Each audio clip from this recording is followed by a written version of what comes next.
Bienvenido a un nuevo audio del podcast 24H24L. Mi nombre es José Jiménez y volvemos con otro audio del podcast. Decía que iba a tener una periodicidad irregular, pero la verdad es que me surgen temas y me apetece grabar. Esta vez, más que una reflexión, es una experiencia con los escritorios tipo Teeling. Voy a explicar un poco el título del audio y está centrado sobre todo para aquellos que quieran saber un poco más sobre este tipo de escritorio y quieran pues aprender, incluso a ver si este audio lo anima a usarlo como lo estoy haciendo yo ahora mismo. Pero vamos a entrar primero en contexto.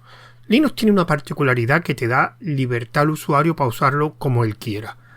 Y de hecho, dentro de esos usos puedes encontrarte algunos que son más fáciles y otros que son más difíciles. Por ejemplo, hay perfiles de usuarios que utilizan editores tipo Bing, NeoBing, etcétera, que son un poquito con la curva de aprendizaje más pronunciada, pero después ves la gente que los ve en vídeo en YouTube o por diferentes sitios que hacen maravillas, y cuando los ves como gente experimentada lo usa, pues realmente te apetece usarlo. Lo único malo es esa curva de aprendizaje. Lo mismo con los terminales.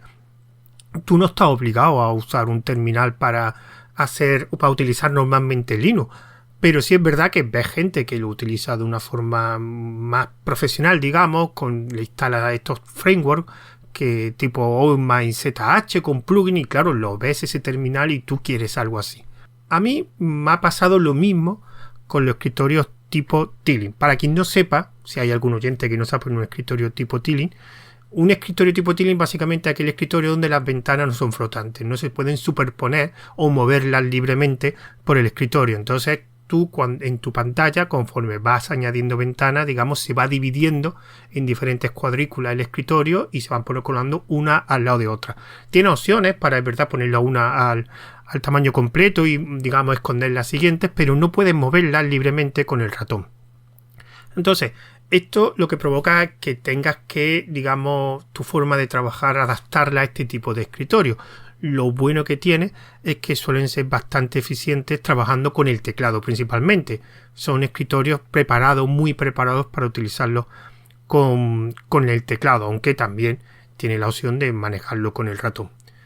Bueno, yo me pasó lo mismo que he explicado con los terminales y con Bing. Veo gente usando los escritorios tipo Teeling y a mí me fascinaba qué bien los manejaban, qué bien me parecía que era muy eficiente su uso. Evidentemente requieren un proceso de adaptación y configuración. Entonces yo generalmente trabajo con dos ordenadores. Un ordenador de sobremesa que siempre ha tenido Fedora y KDE, y un portátil que he ido cambiando a lo largo de los años. En ese portátil mucho tiempo ha estado Fedora, pero ahí he probado algunas otras distros. El problema es que hace un año y pico o 2 años, no me acuerdo muy bien, me compré un nuevo portátil y decidí que quería probar otras distribuciones. Como he dicho antes, yo solo he utilizado una distribución que es Fedora en el sobremesa, que era mi ordenador más habitual con el que trabajo habitualmente. Yo no he probado distribuciones, salvo alguna vez en una máquina virtual, pero en lo que es instaladas siempre he tenido una Fedora en el sobremesa. Pues el portátil decidí cambiar alguna y aprovechar para instalar algún, digamos, distro que tuviera un escritorio tipo Teeling. ¿Cuál es el problema? Los escritorios tipo Teeling suelen ser herramientas que requieren configuración, y esa configuración son a través de ficheros de configuración. Entonces, aunque sea fácil la configuración, requiere un proceso, no es una herramienta donde vas con un ratón pulsando opciones. Entonces quería algo que fuera fácil y que me facilitara el proceso. Estuve mirando diferentes distribuciones de Linux y creo que fue en el 2022, encontré Mavo, que de hecho Mavo fue una distribución que hice un probando distro, que aquí tenéis el vídeo en YouTube, en los probando distro hay uno que es Mavo, y una persona me estuvo explicando cómo funcionaba Mavo. Recordé esa distro y decidí instalarla. Mavo tiene la particularidad que utiliza un escritorio OpenBox, que es una mezcla entre escritorio con ventana flotante y un tipo Teeling, con lo cual te facilita bastante la adaptación. Entonces lo instalé, lo estuve por unos cuantos meses, estuve probándolo y haciéndolo un uso diario en el portátil para así adaptarme, y la verdad que poco a poco iba utilizando atajos de teclado y me daba cuenta de que era bastante eficiente a la hora de trabajar con el escritorio. Esto de manejarlo con el teclado, moviendo las ventanas, era algo que relativamente me gustaba. Y aparte que también podía utilizar el ratón. Tuve cierto problema con su repositorio y al final me harté y decidí buscar otra distribución. Estuve probando varias y al final descubrí una que se llama Cuerdos, que tenía dos versiones, pero una de ellas venía con Sway. Sway es otro escritorio tipo Teal'c específico para Wayland, que es como el i3, que digamos que es el escritorio tipo Teal'c más famoso, pues adaptado a Wayland. Entonces esa distribución, que estaba hecha por dos chavales, dos personas, no sé, 20 años tiene me parece, y la verdad que me gustó, estaba muy bien integrada, no era visualmente muy espectacular porque es una cosa que tienen los escritorios Teal'c, como son escritorios que requieren configuración, los usuarios que suelen utilizarlos son usuarios experimentados y como hay tanto poder de personalización, ves un escritorio tipo Teal'c que son impresionantes. Además, yo soy una persona que me gusta que mi escritorio tenga un buen aspecto visual porque me resulta cómodo y me hace que me guste trabajar en ese entorno. En este cambio era un escritorio, digamos, visualmente tampoco era... Tenía su personalización, pero tampoco era una cosa que resaltaba, pero funcionaba muy bien. Y estuve una buena temporada utilizando Sway. Por diferentes motivos tuve que cambiar distro y al final estaba utilizando Zorin. Y esta distribución trae un genoma modificado por ello, la verdad. Y funciona muy, muy bien. Ya he hablado, no sé si en este podcast no, pero en otro audio he hablado de lo bien que me funciona Zorin. Bueno, y hace poco decidí, sobre todo porque estoy en un canal de Telegram que es una copia, digamos, no sé cómo llamarlo, una copia de un subreddit que es de pantallazo, que la gente sube pantallas, captura de pantalla de su escritorio. Entonces, la gran mayoría, un porcentaje muy muy alto de esas capturas son hechas con escritorios Teal'c, porque como he dicho antes, como son tan personalizables, pues permiten a los usuarios pues hacer cualquier cosa con el escritorio y modificar bastante el aspecto visual. Y claro, de vez en cuando pues me visitaba ese canal, estoy suscrito, veía, y claro, las pantallas que veía de la gente, cómo personalizaba el escritorio, era alucinante. Y veías cosas espectaculares. Gran parte de esos escritorios son tipo Teal'c, aunque también tienen de captura de personalizaciones de KDE, Genome, pero la mayoría, porcentaje muy alto tipo Teal'c. Y de ese porcentaje tipo Teal'c hay muchos que son con Hyprland, que es lo que comento en el título del audio. Hyprland es un escritorio tipo Teal'c que tiene varios componentes y que es muy conocido en ese ámbito de ese tipo de escritorio. Y claro, el problema es que requiere, de hecho su página web, cuando entras en la página web de Hyprland te recomiendan que no es para usuarios novatos, que son para gente experimentada. Hace poco vi un vídeo de la Garza resistente, creo que es, que creo que se llama Garza resistente, sé que es Garza, pero no sé si es resistente otra palabra, donde hablaban de un escritorio que había de una distribución, no me acuerdo cuál era, una tipo Arch, donde había utilizado Hyprland. Y hablaban de unos scripts de instalación de Hyprland que te lo dejaban todo perfecto, te daban un escritorio preconfigurado. Pero no me acordaba cómo era el nombre y al final lo fácil es buscarlo por internet. ¿Cuál es lo primero que intenté? Bueno, como yo tengo en el sobremesa Fedora con KDE, pues intenté buscarlo, pues esos scripts, o simplemente instalación de Hyprland en Fedora, y de hecho lo primero que me apareció fue un repositorio de una persona que después me he enterado que son bastante conocidos esos scripts, que son de Jacolito, sí, ese nombre así de raro. De hecho, por lo que tengo entendido, estos Jacolito son unos scripts que están primero preparados para Arch Linux y después ha sacado versiones para Fedora y para Ubuntu, creo recordar. No sé si está para más, de hecho estoy ahora mismo en el repositorio, voy a mirar si está para más distribuciones, pero para Fedora está. ¿Y qué es esto? Pues simplemente es, para Arch, Debian, Nixos, que es otra distribución de Linux, y Ubuntu. Entonces, ¿en qué consiste este script? Bueno, un script de instalación donde te va haciendo una serie de preguntas y lo que te va instalando determinados paquetes y configuraciones. Y con Fedora lo que hace es bajar el repositorio y ejecutar un script que se llama install, y ahí empieza todo el proceso. Tarda un poco, porque tiene que bajar. De hecho, una de las cosas que hace, por ejemplo, es cambiarte el gestor de inicio. Yo, por ejemplo, con KDE utilizo KDM y te instala uno que se llama SSDM, que es Simple Session Desktop Manager, creo que de hecho yo lo he utilizado aquí, en este Fedora lo utilicé en 2 o 3 versiones anteriores porque tuve un problema cuando pasó Fedora a Wayland, y como yo tenía Wayland, tenía una tarjeta gráfica algo antigua de Nvidia, bastante antigua de Nvidia, y cuando metía Wayland en KDE con los drivers propietarios de Nvidia, no funcionaba KDM, entonces instalé el SSD, por eso lo conocía. Aquí, salvo que tenga el GDM, que es el gestor de inicio de Genome, que ahí sí es compatible con estos scripts, si no te instala SSDM. Y básicamente te va haciendo una serie de preguntas. Por ejemplo, te pregunta sobre si tienes una Nvidia, te detecta si tienes una Nvidia, te dice que si quieres instalar los drivers propietarios. Yo no lo he hecho, yo sigo utilizando los drivers libres porque me funcionan relativamente bien. Y los drivers propietarios después un follón actualizarlo y no me gustan. Así que por ahora, como están los drivers libres y tú puedes rechazar esa instalación, el script sigue funcionando. Y al final, pues te deja un entorno preconfigurado y la verdad que está muy bien. Ahora mismo Hyprland lleva unos cuantos días utilizándolo. Estoy, digamos, alternándolo KDE Plasma con Hyprland, porque el problema que estoy teniendo con Hyprland es que yo tengo 3 monitores, que eso da igual, Hyprland lo reconoce y me monta los 3 escritorios. El problema es que yo los 3 monitores no los tengo en horizontal, los 3. Como 2 de ellos son del mismo tamaño, pero el tercero es más pequeño. Entonces yo los tengo en una configuración tipo pirámide.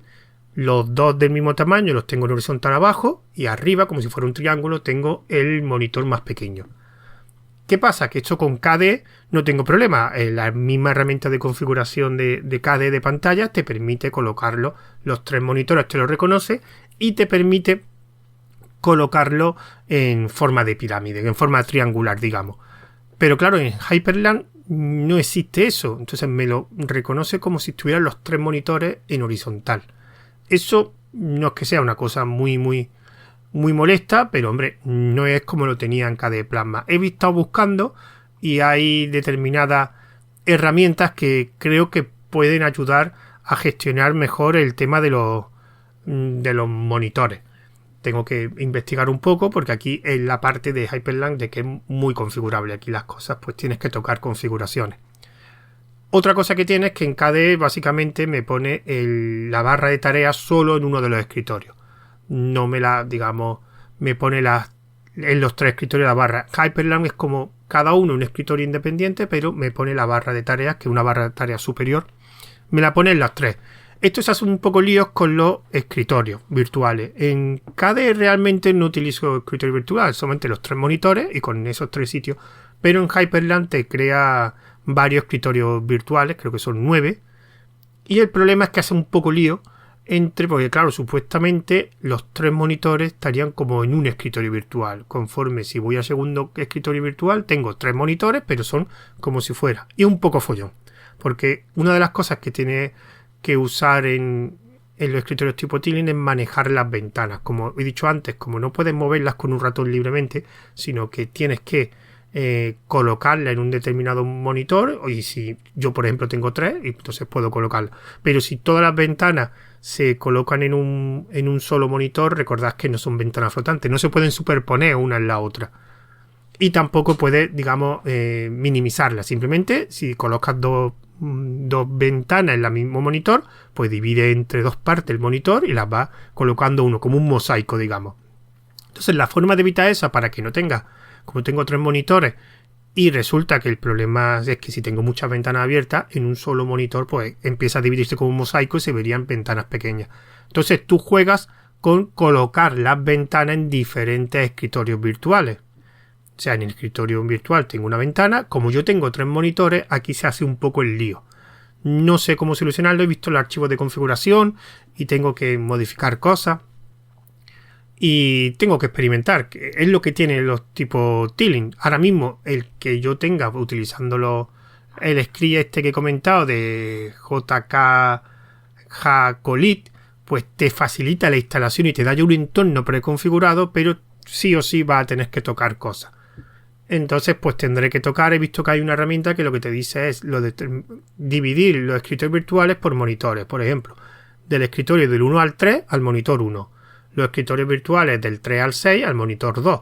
Y del 6 o del 7 al 9 al monitor 3. Entonces, sería una forma de organizarlo. Bueno, esto es una cosa que tengo. Otro problema que estoy teniendo es el tema del teclado. Yo cuando instalé el script vi que me preguntaba qué teclado tenía. Yo tengo un teclado mecánico que está en distribución inglés, un layout en KDE. No hay problema porque hay una herramienta que te permite añadir diferentes configuraciones de teclado. Entonces puedes tener en español o puedes tener en inglés. Yo tengo ahora mismo el inglés puesto. Cuando me preguntó en el script de configuración me equivoqué y tenía que haber puesto que era una distribución tipo español, inglés, perdón, para que las teclas estuvieran en el mismo sitio donde está la serigrafía. El problema es que ahora lo tengo que modificar y lo tengo que modificar por archivo de configuración. No encontré una herramienta porque sí es verdad que en este script en Hyperland sí hay diferentes herramientas de configuración para cambiar los temas, para cambiar los colores, incluso para cambiar el diseño de la barra, que hay como diferentes temas y pulsando en ellos pues cambia el aspecto y es muy fácil, pero curiosamente después herramientas de configuración de cosas de teclado o de ratón no he encontrado. Entonces he preguntado y parece ser que tengo que tocar el archivo de configuración y una sesión donde ahí puedes escoger el teclado, la distribución del teclado. Entonces, por ahora voy a seguir utilizando KDE Plasma porque esto requiere un proceso de adaptación y de configuración, pero no descarto, y por ahí he puesto bien el título de Adiós KDE Plasma o no, que no descarto en un futuro que si yo consigo tener un Hyperland a mi gusto y que me sienta cómodo y que tenga todas las cosas, porque realmente todas las cosas que hago en Plasma las puedo hacer en Hyperland. El problema es que requiere una configuración extra. En KDE Plasma es como pulsando en opciones de ratón y en Hyperland es modificando, instalando plugins o modificando archivos de configuración. Es verdad que KDE Plasma también lo puedo poner tipo tiling. Tiene una opción para que tenga las ventanas apilables no, tipo mosaico. Lo he probado 2 veces. Las 2 veces funcionó muy mal. Sí conozco gente que lo ha activado y dice que le funciona bien, pero a mí no me ha funcionado nunca. Las 2 veces que lo he hecho no me ha funcionado. Así que, bueno, por ahora va a estar Hyperland instalado. Voy a practicar un poco con él. Voy a intentar configurarlo como a mí me gusta. Y si consigo llegar a un estado que estoy cómodo, posiblemente me da por primera vez en muchos años este ordenador de sobremesa deje un poco apartado KDE Plasma y me centre en Hyperland. Los motivos lo he dicho antes. Veo las veces que he utilizado, sobre todo en el portátil con Swipe, un escritorio tipo tiling, a la larga, cuando me he acostumbrado a atajos de teclado, he sido bastante más eficiente.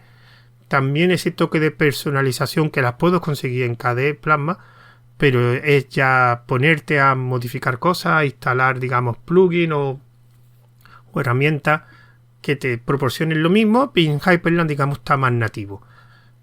También, por ejemplo, el terminal te instala un terminal ya modificado por el script. De hecho te viene con el ZCH, que como he dicho antes es un framework que te permite personalizaciones y instalar un montón de plugins que te permiten hacer, y es verdad que el terminal queda bastante bien, aunque últimamente estoy utilizando el terminal de Word, un terminal que la verdad está muy chulo y cada vez me está gustando más.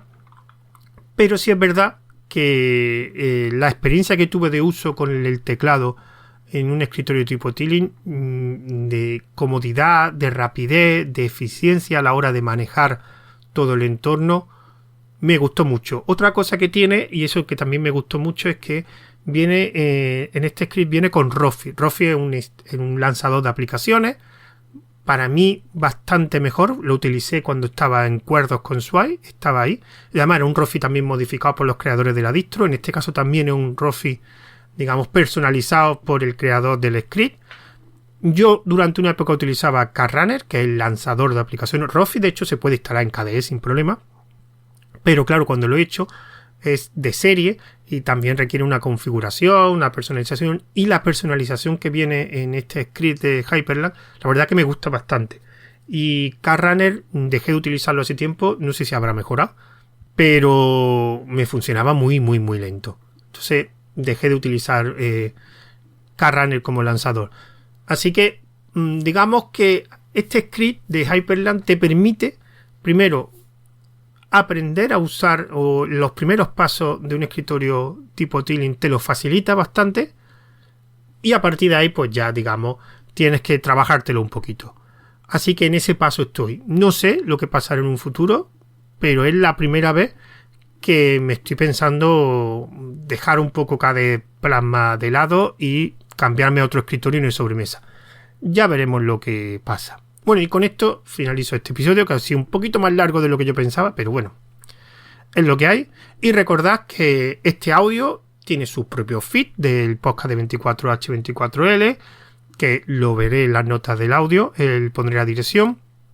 Estará disponible en Spotify, Apple Podcast, Pocket Cast, creo que en ninguna plataforma más, en iVoox no está. Y también lo voy a subir al canal de YouTube de 24H24L y también al de Fediverse TV. Para más información, pues tenemos la cuenta de Mastodon de 24H24L, la cuenta de Twitter 24H24L1 y un canal de Telegram que es evento 24H24L. Todo en las notas del audio lo voy a poner. Así que un saludo y hasta el siguiente audio. Adiós.